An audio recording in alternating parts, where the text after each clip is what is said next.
Undefeated. Yo, what's going on, people? Welcome to another episode of the Undefeated podcast. The only podcast with two undefeated fighters, fam. Chatting it up. Listen, if this is your first time rocking with this pod, welcome to the family, innit? This is the mafia pocket, of the boxing community. Yes. It is the pocket, bro. There's no pocket like it. And again, you know, we're not gonna waste times on our tailor the tapes because we've been doing that for a while now. And what we got to quickly do is just say, listen, I'm 0-0, never fought, never lost. If I did, someone gets knocked out, it's not me. Travis, what is your situation, bro? 2-0, perfect boxing record. Think Joe Calzaghe, Mayweather. I'm with those names, yeah. Boy, 50% knockout rate. Half the men that enter the ring with me left on their backs, bro. Yeah, that's what they did.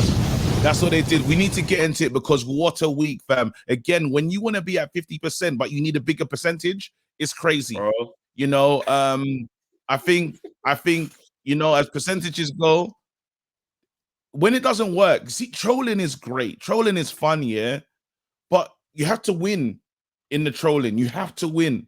So after now, all the stuff that you did before the trolling, you start to look a little bit ridiculous. Like everyone was rocking 50%. Oh my days, and you feel like, raw, big man. I know you were joking, but you needed a bigger percentage. You needed Are that. You with me? Yeah.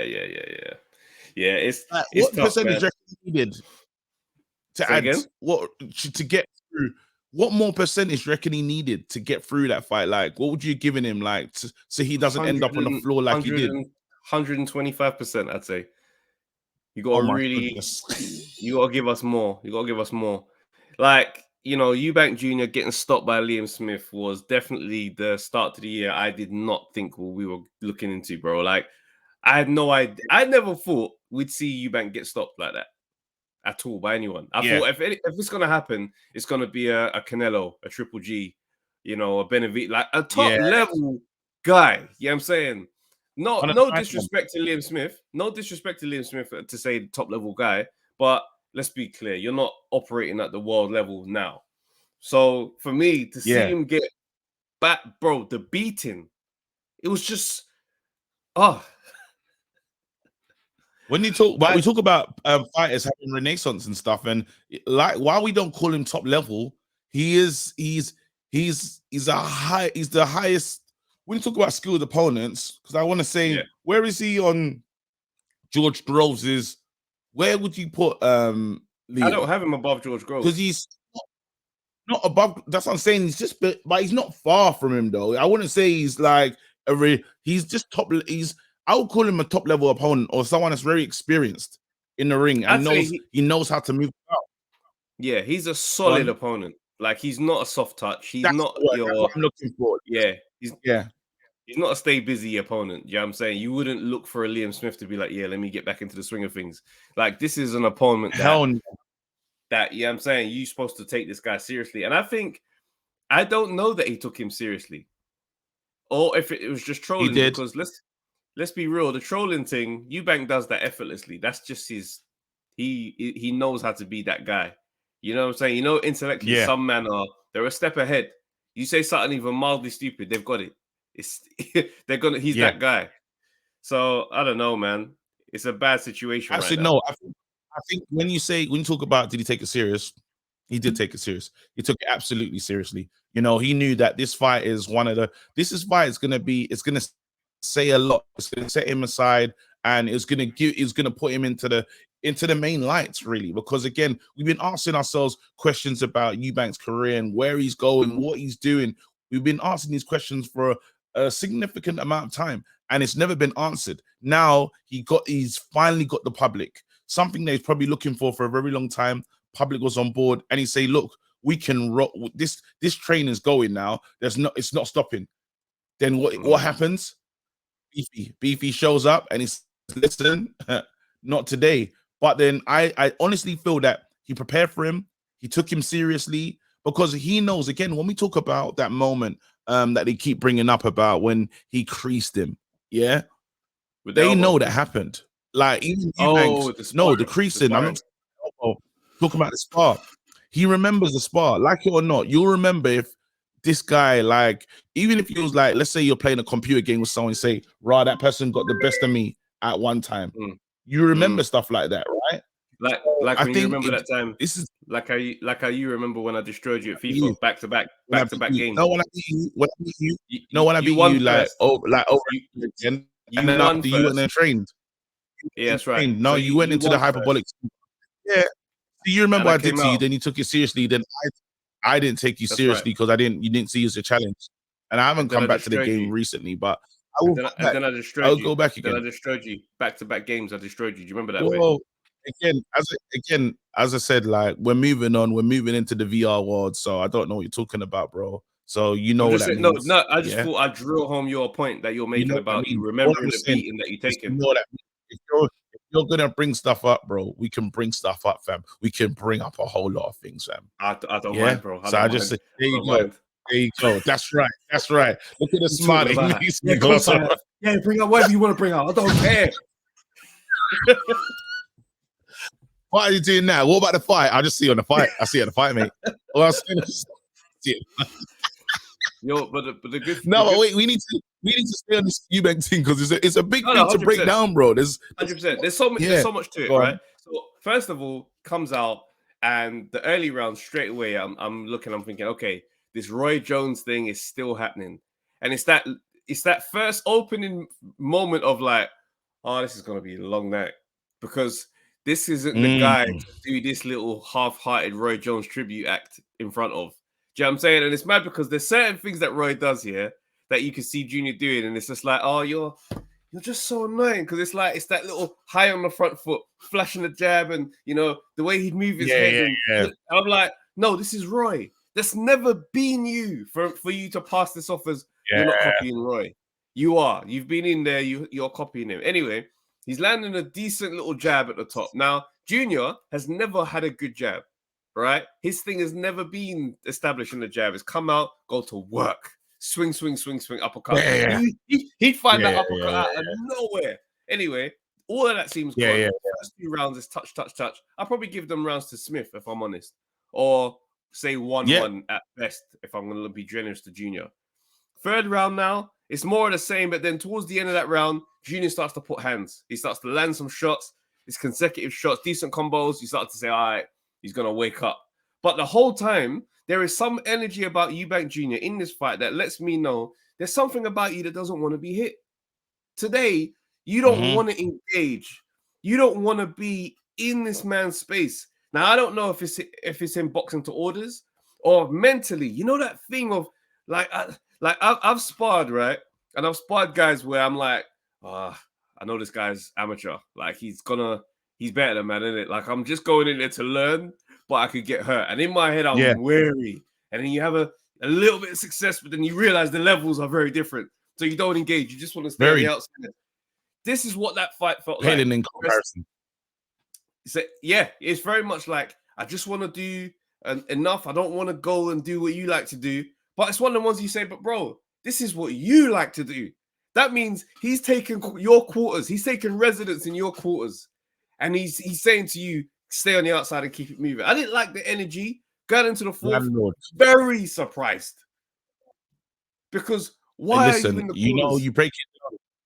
Yeah, you break that down very nicely. You break down some of the issues that was at play, but it's the similar things are still arising. When you talk about, I look at Eubank similar to how I look at the game as a rapper. He just likes to copy whatever style he can quickly learn, and he'll just do it.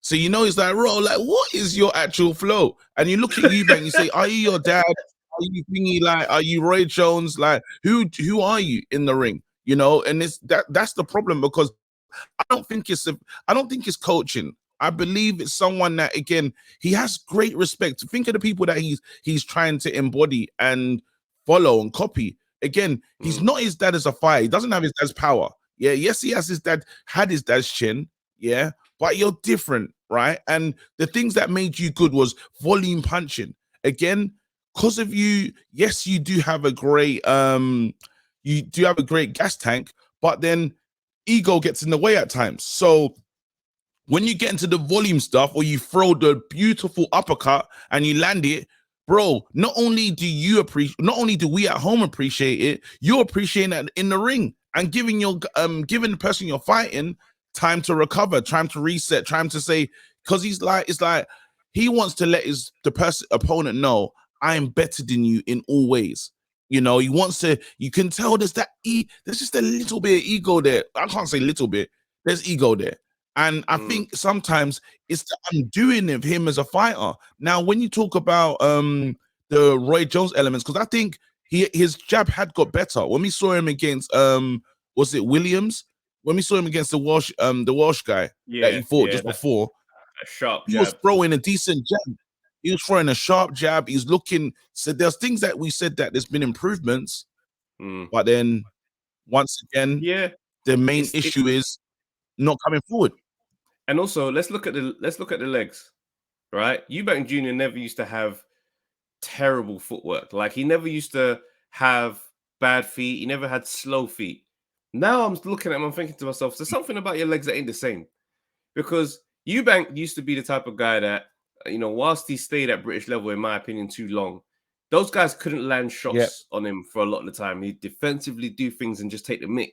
Similar to what his dad was on. His dad would make you look stupid. He'd make you miss by just literally like a centimeter and just stay right there and, you know what I mean, just mug you off. And he kind of had a bit of that. Whereas this time around, I'm like, it seems like all your defensive sensibilities are gone. Like, you're backing into the corner and standing there and attempting to now do like a Mayweather type thing, ducking low. The hands are flailing in the defensive moments. It's not like you're boom, composed and stuff. You're on some like just all over the place. And I'm just like, wait a minute. You've regressed. You haven't added on top. You've literally deleted and started a whole new game. Like, it's so frustrating to watch him, because every time I make a prediction on a Eubank Jr. fight, I'm basing it off of things that are not tangible.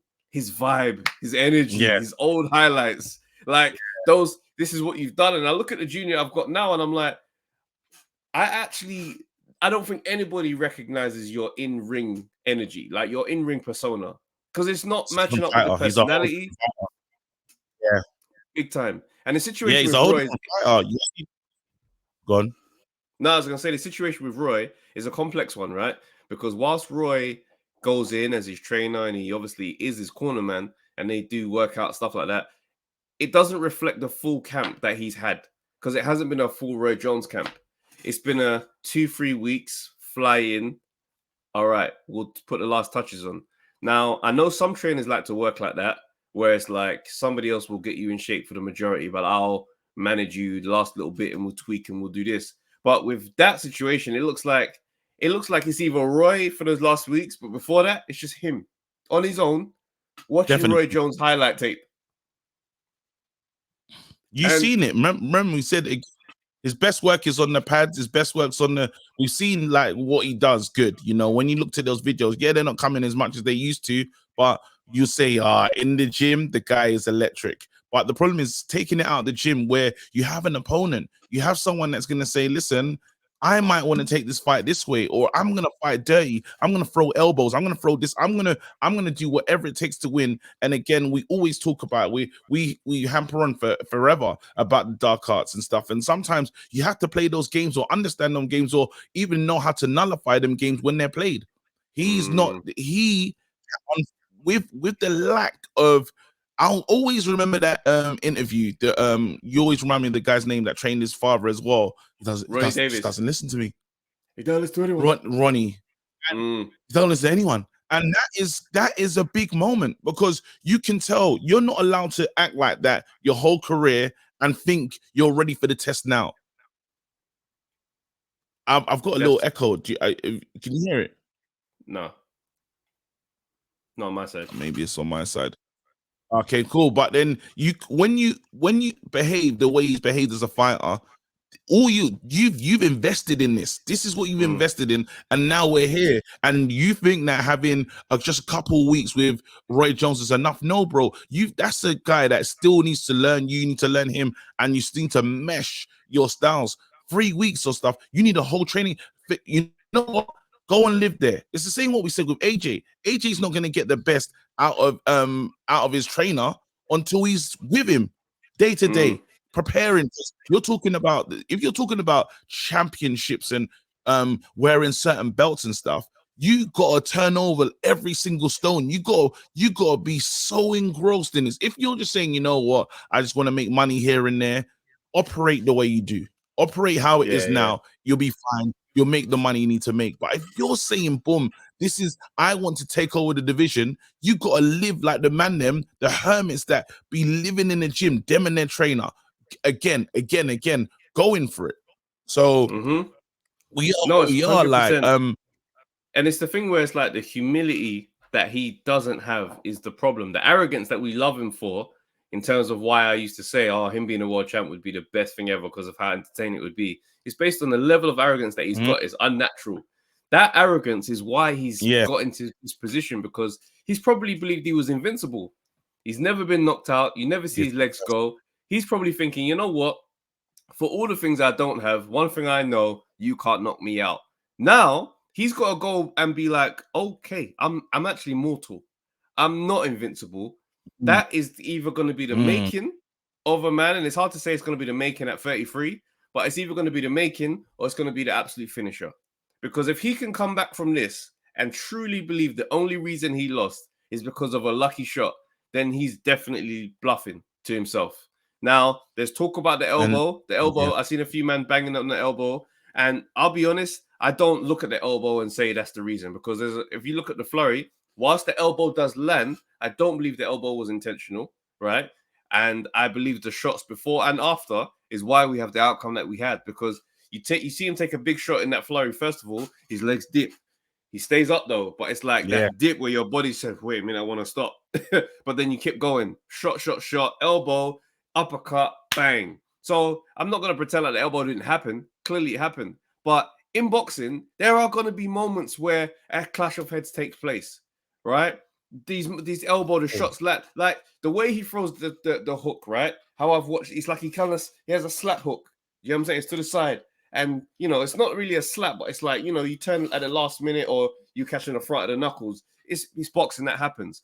But where Junior has dropped his level, his head has dipped. So now his head is elbow level. So it's bang, and he's caught him like that. It wasn't like he turned it over and it was like a Muay Thai, you know, elbow from Thai boxing. Them elbows there, you can't miss that because that's so tucked. It's this. Yeah. No, but then again, what I will say, because that's why I don't. The significance of the elbow, this is boxing, isn't it? It's the Warrington special. I always think of the Warrington headbutt special. Like sometimes some guys are really good at throwing certain shots, and they can make that. They can mask some of the bad stuff that they're doing. You know, you talk about Holyfield as a fighter and how he masked a lot of the headbutts that he was getting off as well. So sometimes some of these fighters know how to disguise certain things. Again, that fight had one outcome. That fight had one outcome. That was coming, like it or not. Without that elbow, it's coming. And what he told us is, I'm gonna do whatever it takes to win. Don't be if I tell you that I'm willing to elbow you in a fight, yeah, and I elbow you in a fight, you don't have any surprise. You can't be surprised. I told you. I said, listen, whatever it takes, me and you, yeah, be ready to defend yourself. Now, what we talk about, if you said Eubank's guard was perfect all night and one mysterious elbow got in, you say, yo. Yeah. Then you say, oh my goodness, he's cheating, did it? Eubank's defense for his face, how he looked after himself, was non-existent at times. The hands were down. It wasn't someone that was saying, I'm trying to be elusive, get out of the way. It was someone that was in the way, you know? So he didn't fight that fight. Some fights where you can say, you know what, he protects himself perfectly, and that's disgusting. That is as dirty as it comes. No, guys, this is his whole lead up and process into his in-ring actions was not someone that was covered up, was not someone that was trying to avoid certain shots. The guy was just lackadaisical in there, and it showed, you know. So again, and that's an over-reliance on the chin. And I understand the over-reliance on the chin because no one's done that. We've had shows before, and Travis said to me, when has you ever seen Eubank wobbled? And it's like, you look back and say, well, no one's wobbled him. That's the maddest in his, you can't say who's wobbled him. until it was a wobble and there was a downfall. And he said he could have fight. And this is things, I hope he's lying when he says, well, I got to listen to the referee, but I could have fought on. No, Roy Jones was ready to throw in the towel. But he believes that, you know, like, you didn't know who you were, you were lost. He's a full-time subscriber. And like when men start talking about, you know, the Warriors code, you you can see that's in him to the core. Because the minute he went down, it was straight back up. It was straight back up. No, that can't happen. Now, ego will bring you straight back up. Experience will tell you, take the count and recover and then get back when you're ready. But he jumped up like, there's no way. I don't go down. This don't happen to me. Skipping across the ring. He looked fragile. It's over at this point. He's there telling the ref, I'm good to go. Referee probably should have, if the referee wanted to give him the special treatment and be like, all right, walk back to your corner, walk back to me, go side to side. Let me just check you. That little extra saving time. Because the way he was wobbling over there, I'm like, yo, ref. Liam Smith. You think no, but sometimes the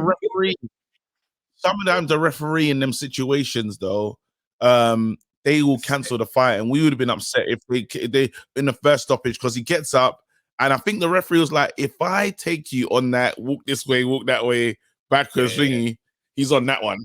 He's on that one. So he said, you know what? Let me see if you can recover from this. So again, it was the first time for a lot of people in terms of, well, me as a ref, I've never seen Eubank in this situation. I've ref these fights before. This guy doesn't even go down like this. Sometimes a lot of fighters will be with referees, they're given allowances because I know you get up again. I know you can recover. I know this is your type of fighter you are, right? No, when the ref sees him go down, he's like, raw. There you go. Exactly. You say to yourself, hold on. You know what I mean? You're looking at a situation that, hey, and then after you're like, it's too big of a fight. I don't want to stop it. But if I now take him through the protocol and he's even shocked, he's gone down. He's like, I'm fine. You know what I mean? He's trying to get back into it as well. And it's like it was a lot of first times for so many people. And this is when you talk about the corner work and understanding each other. Because it's all good knowing each other when you're winning. You see, when things are going bad, that's the test of your relationship. That's the test of you and your relationship with your coach. And we said it many times. Remember when we talked about the person that trained Khan and when he was getting a pummeling from Kell Brook and he's getting back to his corner, he's thinking, I actually don't know you. Like, now it's bad. I need certain advice. I need you to say something that's going to get me out of this space or make me believe or make me just see things differently or relax. I can't do that because we have no relationship. And these are the parts of boxing that is maybe just overlooked. And when you talk about family, this is what like they talk about. There's been a lot of talk about the Eubanks, and I think George Grove said it best in terms of he's fought a whole family, and Eubank comes from a boxing family, but they're not really there. And then again, you talk about his dad. His dad's been there his whole career. Literally, his dad's been someone that was. What fight have we seen Senior miss of juniors? This might be the first one. Yeah, like it was. I think he might have missed the last one, but no, I think he might have missed the. No, he was there. He was ringside. He was in the crowd. Obviously, Jones was the corner man, but he was there. And I'm looking at this like he tweeted him before the fight. And I was thinking to myself, this feels wrong. All of this feels wrong. Like you're tweeting, man, before the fight to say, good luck, son. I'm like, you see, these elements are the ones that was like, okay, there's a lot of things going on in the background of the Eubank family that is being dealt with in public sight for us all to see. And it's sad because I look at what Eubank's thing's going through and I go back to that interview that he did with Stephen Bartlett and he started saying how, you know, one of his biggest regrets was, you know, that time when he was in Dubai, same time as his brother, he didn't see him and he could have seen him. And that would have been the last time he saw him. So after that, the way he explained it was like, you know what I mean? Now it's like, I take every opportunity as it comes. Life is not short. Let's do it now. Like, You look at his behavior last year, at the end of the year, Conor Ben, you want to do it? Let's go now. Whatever weight, let's go now. We're going to do this thing now. I'm not letting life pass me anymore. So Conor Ben, boom. I tried to made weight for that fight. Didn't happen. No worries. January, let's go again. Liam Smith, boom. Conor Ben will do that at some, like, the energy is very unlike Eubank Jr. energy. And I think the effect of that is what is dictating these moments. With Senior, I'm sure there's some friction there as well, because if you say you've managed my career up to this point, people are see me as a laughing stock. Your plan isn't working. I've got a little bit of time left. I want to do the rest my way. So now he's going his own way, stubborn approach to things. But at the same time, the making of a man is usually the result of these type of moments where you got to figure out how you're going to be a man for yourself on your own terms, which on one level I respect. But there's there's a humility that is missing with Junior that doesn't allow, and I think it maybe blocks him from being a student in life. Because if you're going into a space telling you people you know it all, or in your mind that you and Roy Jones Jr. are levels, that's a problem. You don't learn in that type of situation. You see what I'm saying? Yeah, you're right, man. And like the killer is what I hope for him now is I hope that I'm not sure about the rematch. I don't think that's a good move. Do you think he can win it? He should wait it out. I don't think he should do the rematch. I think just again, now you just go take the money. I would say like your career's been you fought guys not really in your weight class. Like your career's been in terms of like the types of fights you be having. I don't know where you sit. I don't actually know what weight class you're actually in. You know, it's you're talking about you saw the size difference between him and Beefy even in that fight, and you're like, bro, like what the hell's going on? Like this is confusing. So now I'm saying, look, there's no road to a title right now. So then it's road to peas. If you want to make the most peas, I say fight Conor Ben. Hopefully that you win that fight. Fight a light Logan Paul and get the hell out of here, fam. Because it's hold on, and a Billy Joe Saunders. If I was gonna map it out, I say Conor Ben, Billy Joe, Logan Paul, Conor Ben, Logan Paul, just because, and then Billy Joe might as well. You might as well. Jake Paul. Sorry, my bad. Conor Ben, Jake Paul, Billy Joe Saunders is complete. Because you're not doing now like what are we fighting for? Like, we're not gonna win. I ain't putting you in there with Triple G. I ain't putting you in there with any of the bad boys. If that Triple G, you'll be lucky. You say that one. You say, well, hopefully, like Travis's favorite uncle pulls up in that fight with Triple G, and he's like, Father Time just says, "Yo, everyone, slow down." You know what I mean? But it's that one when you say that one, you say in that one. You can't even be sure because, as you said, even when you're looking at Eubank, you're saying, wait, big man, have you missed a step? Like, why you're not, your footwork is gone backwards. So, you know what I mean? Again, saying, even with you're not all the way where you used to be as a fighter and then quick twitch fibers. Like, you're different now. So, I avoid them, man, like the plague. If you fight my man again, it's not going to end well. It's not because it's like when we remember how me and you hoped that David Haye was going to win the rematch against Bellew. And Bellew kind of worked something out, said he's broken. There's something in David Haye is not the same as he once was. The gloss, like fully fit David Haye doesn't lose in it. Like the David Haye that hasn't put his body through whatever he's put his body through, he's not losing that fight. However, there's a moment in the ring where a fighter goes, "Oh, so not only from the spar, look what I've done to you. Fight me again if you want. Up to you. Fight me again if you want." And again, you talked. He was on one leg, like kind of making it through. The second fight was even worse. The second fight was, and there was a moment in the second fight where I think it might be the first round. He lands a shot on Tony Bellew. It's a decent right hand. And Bellew kind of just goes and shrugs like that's fine. Yeah. And then Haye goes, yeah, and shrugs as well. And that moment before the knockout kind of let me know that's not Haye. That's not Haye. Like, because that moment there, you wouldn't normally. I'm like, you wouldn't buy the bluff because the shot landed, it hurt. Follow up, go after him. Whereas this time around, I was like, oh, it looked like you believed the bluff. Like, you believed him telling you it hurt. Because him going like, okay, and try to box it. And the monster. the monster that he was. The monster. Nah, no way. Absolutely no way. And this is what I'm saying in certain fights. But let's move the conversation on. Let's get to Conor Benn. Actually, Conor Benn is back. I'm saying, like, that's pretty much when I see Conor Benn in the ring. Just before we go further, do you want to touch on Senior a little bit? That clip, that interview that we did with Senior, right? There's a clip from that that's doing the rounds on social media at the moment. Shouts out to everyone that's sharing it and not tagging us. Big up you, man. Love that. It's the bit where Senior is going, when a son is born into the world, he has a dad, and you don't listen to the dad, and you're gonna fall and make the same. You're gonna learn the same lessons that happened to the father. It goes, Ayad, if you can't hear, you go feel. And it's such a poignant moment now. Yeah. It's because again,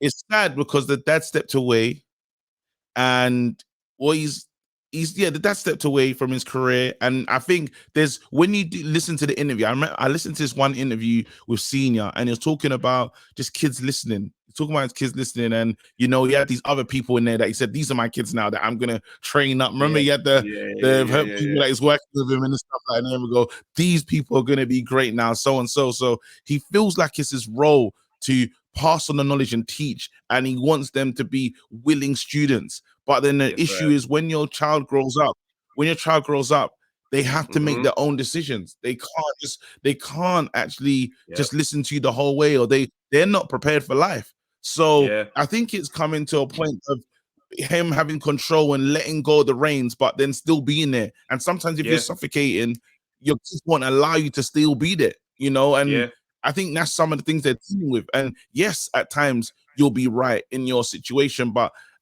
I think you learn a lot from failure anyway. So 100%, I'm gonna learn. Yes, it was thingy, but it's the greatest teacher is your failure. You know what I mean? No matter, people can learn from parents, but it's experiential. You know what I mean? I went through that. I know how it felt. I know what that was like, and I was vowed to never let it happen to me again. So I think 100%, bro. I feel for them. I feel for that. Like it's definitely prayers for the family. Like I do want to see like you want families to come together and to get through these dark times. And again, you talk about bereavement. I saw him in like soft play with Seb's his nephew. Seb's son. Junior. And you like, that put things into perspective. That the grand scheme of life. The grand scheme of life is far greater than this sport, your occupation, or who you are, what you do is your profession. This is what it is all about. And it is quite humbling because that's right. It's quite humbling because you watch the fight and everybody's got opinions on takes and his career being this finished or he should retire. But then you see that and you just realize it's a man at the end of the day. And I think with Junior is that he plays the villain well. I think the only crime of his career, and, I don't feel like, because you didn't win a world title, it's not necessarily a good career or a good run because you've made a living. You know what I'm saying? You've done well. You've done the thing you love doing. End of the day, I feel like that's a win. But I think the real crime is that we didn't get this personality sooner. Like, he stood very much in his father's shadow from day one as a very stoic guy. Don't speak. I'm just a fighter. And I think we missed a lot more years of seeing this personality unravel in front, because I think it's just he's pay-per-view. The personality is pay-per-view. Now, it's funny. I was speaking to my brother about this, and he said, you see, if you went out and said your name was, you went on and said, "Rah, I'm Travis Lamar," as a start, if you started like that, you're inheriting the name of. You've inherited the name and you built yourself off the back of the work that someone else has done. That's what would have been. A lot of people were shocked to find out, oh my goodness, this is Angie Lamar's son, this Travis. There's a difference in that now. Eubank, if he was, I don't know, Conroy Black, Conroy Black. If he was Conroy Black, who cares after a while? Because you say, "Well, I've watched you." If you look at the career, you're not paying this attention to it. You're not, because it's like you haven't done enough. You haven't done enough. for me to have my attention. You're coming in off the back of a very powerful name in boxing, and this is why a lot of us have been invested. And there's times to now say, you know what, what's the point? It's like how you feel about Joseph Parker now. It's like, I don't really care. You know what I mean? It's like you tuned off. A lot of times you would tune out a long time ago with a fighter in terms of the weight class he's in and how he was giving it up for that weight class. So he's a lot of stuff he's built off the back of a legendary name in terms of in Britain. You know what I mean? So we can't phase that out. Take him out and call him like his brothers. What's his brother's name? Harlem. Harlem. That's his cousin. Wait, there's another Eubank though that doesn't fight under his dad's. Isn't there another? It's Harlem. Harlem is the one. He's a smaller. He's welterweight. Was he always going with his dad's name? Was he always? Did he always? He's their cousin. He's their cousin. Harlem Eubank.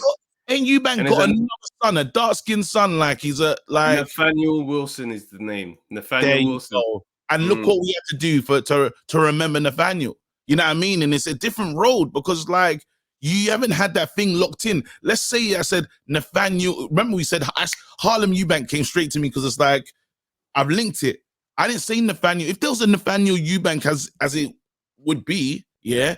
Again, you get to inherit though the thing of the name. So and that's what this is the part that I'm talking about. And it's just been with Eubank's career. It's a strange. It's you know what was missing. You know that day when you get humbled. Like a lot of people deal with it in the amateurs. You know what I'm saying? You take a loss from someone that you know you're not supposed to lose to, and it kind of just patterns you up. Do you know what I'm saying? Eubank's not had that moment. He's had losses, but every loss he's contested. Do you know what I'm saying? We have the same thing in comedy. My version is, and why I like to do shows at Bloomsbury Theatre, is because I got that story of that show from time ago where man had a terrible one and everybody else killed it. For me, that stuck. That I think of that show every single time I do a show in a theatre. It lets me know, never assume. And the worst thing is, the day before that show, when I flopped, I absolutely shut it down. So I just assumed I'm going to be in my bag. I had that.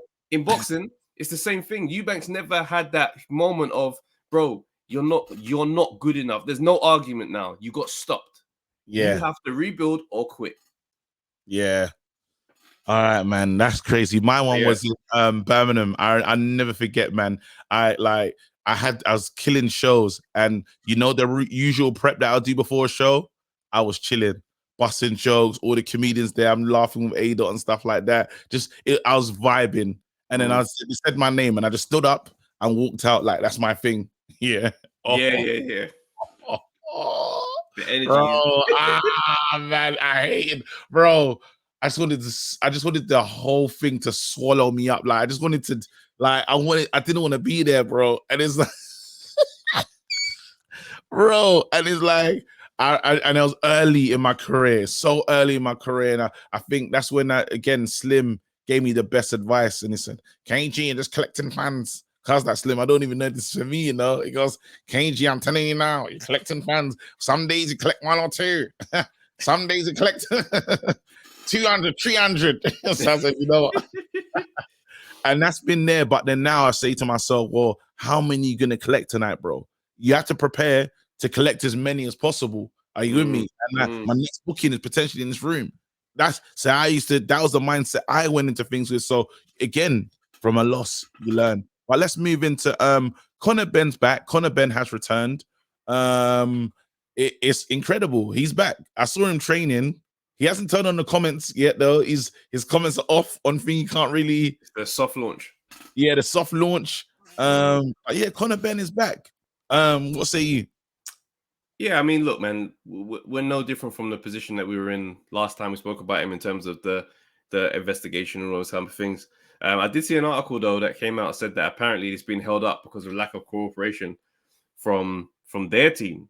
Surprisingly, from the Conor side. So curious to see what this looks like going down. But you know, again, there's no more information. It's weird because we're getting a lot of updates and no actual. It's like people are bringing out bare plates and you're at the table like, there's nothing on this plate. Stop giving me more of these. You can't give your plate with the chemicals in my body. Like, you know that chemical reaction of Felix hair, you start to sit and shuffle when you see. I'm like, stop doing that. Give me Yeah. Mad. But listen, yeah, welcome back, Connor, man. That's all I'll say on that one. I thought it was a bit egregious, saying like the thingy video. I would have done it soon. It's like, bro, again, read the room. I think there's levels of read the room, and right now you're in no position in this room to be acting like that. Again, you should just be happy that you're in the room. Like, we know you're back. You're gonna fight soon. It is what it is. Like, we'll leave it. That's how I would like to leave it personally. I hear you, but I think it's one of them ones where it's like, to us, that's the optics. You got this thing on your name and you're saying all this stuff, fine. But to them, bro, you're a fighter and I'm a fighter. I don't like you, you don't like me, and you just got knocked the hell out. So I'm talking this crazy thing. Because my thing is, when it comes to this stuff, is I don't judge fighters. I don't judge how fighters treat each other and compare it to like what our standards are. These men are unnatural in their existence and how they make money. True. So when man's like, he's talking smoky to him, these men walk into a gym, see man sparring, throwing big bangs and think, yeah, let me get involved. We don't do that. That's not my response to seeing aggression and mad level of fighting. So I'm not going to look at them talking trap. Like, look at what Eubank Jr. does after fights. Man will be in the war of his life, 12 rounds of madness, get stopped in the 12th, and Eubank could be like, getting knocked out.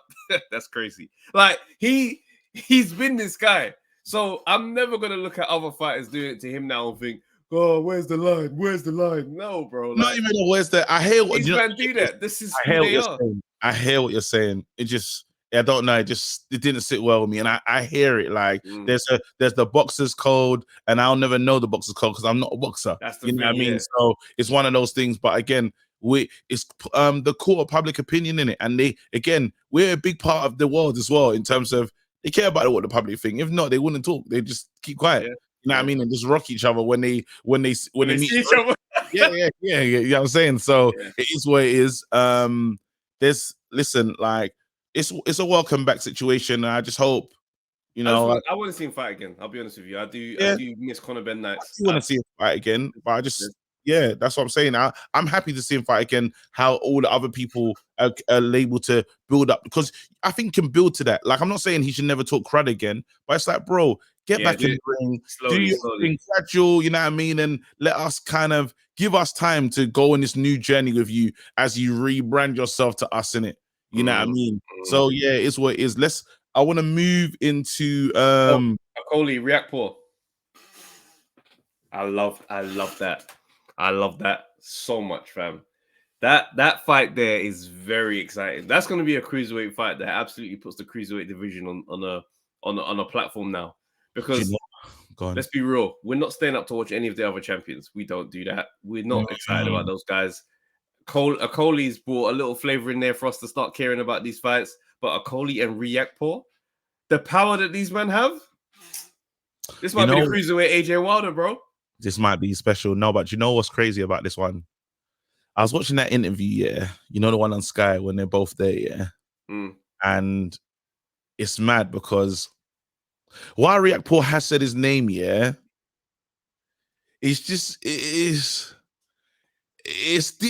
don't know if you sense what I was sensing. I know what you're saying. But it's like the commitment to the draw out, He said, I've said a lot of names and listen. Coley's like, he's got brave now. He said, what you call it, rare. Like, it's different. I don't feel from Riakpo, it is he'll fight him, but I don't feel for him it's the next thing. But now the problem is I've said his name at the last interview, they've invited me to Sky, That's what I'm saying. They got him on the satellite thing, live linked into the show, and they're saying, yo, well, now. You know what I mean? And then after, let's go deeper. Actually, KG, come on, don't be a conspiracy. After, just imagine, there's the videos, the boxer video, and Thingy says, well, Sky's done me over, and you see to yourself, well, Ben, remember, because you said, Ben, why would you put big P's down and sign a Coley and React Poor and make them fight. We're not even doing, Matchroom's not doing that with their fighters, just making them see each other. Like it's too wow for Craig Richards to be, remember, they always tried to offer out Craig Richards as a sacrificial lamb. They've done that. You know what I mean? But I'm saying, and every time he proves himself to be way better than they thought, and they're like, wait, actually, quality here. But then it's like, I didn't sign this guy, and it's taken a lot to take this guy from Matchroom anyway. Yeah, for you lot, this up and coming talent, and this guy to meet now, Ben Shalom at every thingy and end of Friday, they never get, they say his name last, or they say his name, they don't really want to say his name in it. It's too late now. Sky said, yo, you said it. Sky said, let's make our money right now. We're not gonna do a long thing. These men are going to see each other. We got Okoli linked up. Okoli, what do you think of what everything he said? Bro, it's happening. And listen, I think it's one of the things where to give React Poor some slack, I think he's just not that way inclined as a talker. Like, he's another AJ type where the talk thing is not natural. Because even when he said, you know, I think about you, man, every night before I go sleep, I'm like, I know you'd love a do-over on that bar there. Like, you know, I was there, you think, if I could go back, I'd say something just a bit more smoky than that. But like, it's that thing of, I get from this moment here, this ain't your thing, the talking stuff. There's going to be more awkward bars from React Poor in the future. I don't believe that. But my thing is this, when that Donny is in the ring, forget about it. Midnight Train, it's a very accurate name, because when that shot lands. Yeah. Jeez! No one, listen, I'm telling you now, no one wants to be touched by a train. No I don't know if the Victoria line. I don't know if you've seen how trains be moving. Yeah, the force. Bro, it's not like it's not like a train hits and goes, and then they, like a car would bounce. It straight. I didn't register that impact. He hits with such forceful. So I'm not calling him scared or nothing. I'm saying, this might not be next. This is not how I planned out my journey. You know, you talk as a boxer and say, all right, I've got this one. I'm going to do that later. But that fight over Glowacki, that's a statement in itself. You knocked him out, Okoli. I knocked him out. Hey, here, Okoli, though. We're here now. And man beat past it, Glowacki. Well, fair play to him. Fair play. I love Okoli. Okoli's demeanor. Okoli's demeanor was Okoli will minimize your thing. Oh man. The demeanor was like, now I'm on just on the Sky thing quickly. Let me just quickly do. You lot have called me for this, like, to talk to my man. I'm the champion. Remember, he's the whole champion. He's like, yeah, look, I'm number one in it. Like, do you know what I mean? It's just the energies. It's the look around as well while he's recording the thing as well. Like, I'm hearing it. I'm gonna give you 20 minutes of my time. We see how Okoli gave it up when he sat down with us and he started doing bars. I said, you know what, this guy's he's a slick one still. He's a slick one because you feel important and he'll just diminish your whole thing. He's like, yeah, he's a good little guy. Like, do you know what I mean? As I say, like, it'll be a tough couple rounds, but then come on, we know what's gonna happen. It's very dismissive. Like, bro, man will dismiss your whole thing, fam. He like raw. But again, even in spite of the TV antics, this fight here is explosive. This fight here has captured my imagination. I think it should capture the imaginations of the people that are gonna watch this fight, are gonna pay for this fight. It's pay-per-view worthy for me. I don't care what anyone says. I think the build-up be perfect. Again, Nigerian boys coming together and saying, yo, it's time now. This is huge. You know what I mean? South London versus East as well. It's huge. This is beautiful. This is, again, do the correct work. This fight, sorry to cut you. This fight is going to give us what Chamberlain and Okoli should have gave us back then. Should have given us, absolutely. Because you got two men that can hit. Like, while we talk about Midnight, you need to understand, we've seen Okoli deliver like some blows to shut people's body down. Bodies are folded. The electricity, just Donny was on top. Bro, do you know how mad it is? Do you know how mad it is to have a system failure like that, bro? His head had no thoughts in it other than the system error. Unidentifiable error. I don't know if you've seen that Dolph Lundgren film, bro. When the Universal Soldier, bro, when it's old school Van Damme. I'm showing my age, bro. Have you seen Universal Soldier? Yeah. Long time ago, though. I can't remember it like that. Yeah, bro. Them soldiers just be sleeping, bro, on the thing, and they put the thing in the reverse, bro. Nah. This fight here, that's gonna be exciting. Can't wait. I can't wait. Again, I rarely say this, but bro, for this one, take my money, fam. Take it. Cool. Take it. I'm happy. Congo he lost this weekend against, was it Eko Esserman? Yo, that fight did frustrate me still, because I don't know if I disagree with the decision, but I as in the win going for Esserman. Oh no, Eko. I don't think I disagree. Yeah, like I know a lot of people were saying that they had Congo winning. I had Congo banking a lot of great early rounds, but that duration, going the distance, I think it's the first time he's gone a distance. It's one of those things where obviously from the outside we don't know the level of difficulty to fight 12 rounds in there with an opponent like that. So give him the credit for just being in that type of level fight. But it's that frustration of watching him and thinking to yourself, you're better than this guy, realistically. And you're not able to finish this fight in the way that requires, it's required to get the win.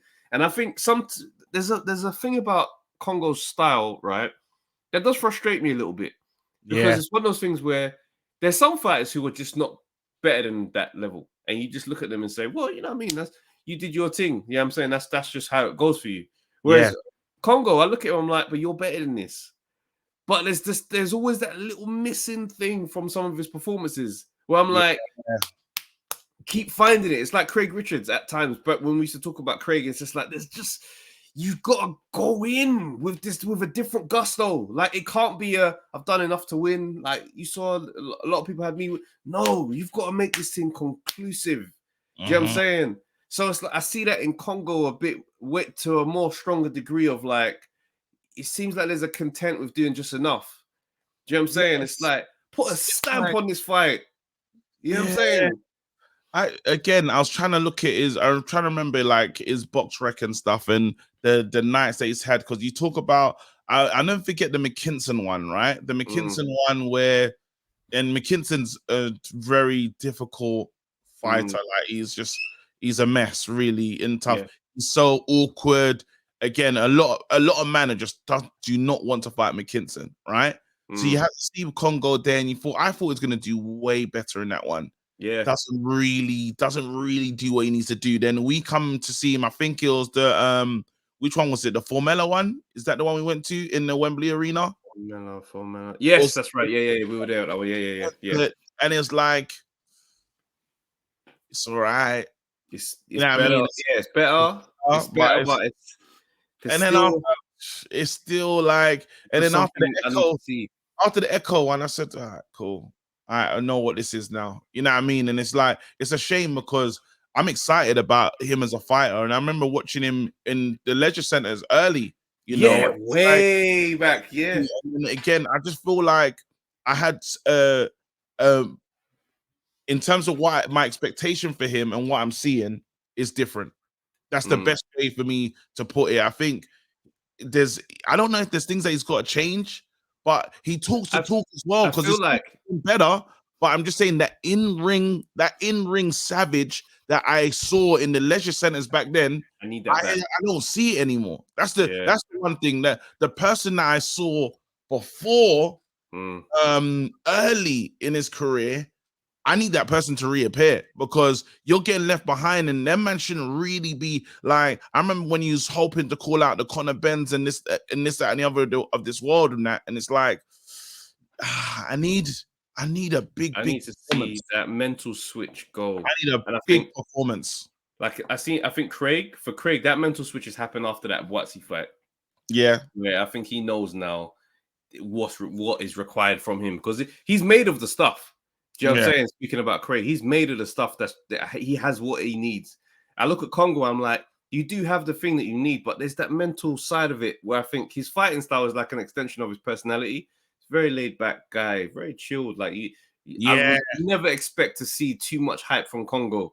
Like, you know what I'm saying? So that dog in him, so that doesn't make sense, because even when he's talking, while he's quite laid back in the build-up to this Echo fight, he was up there.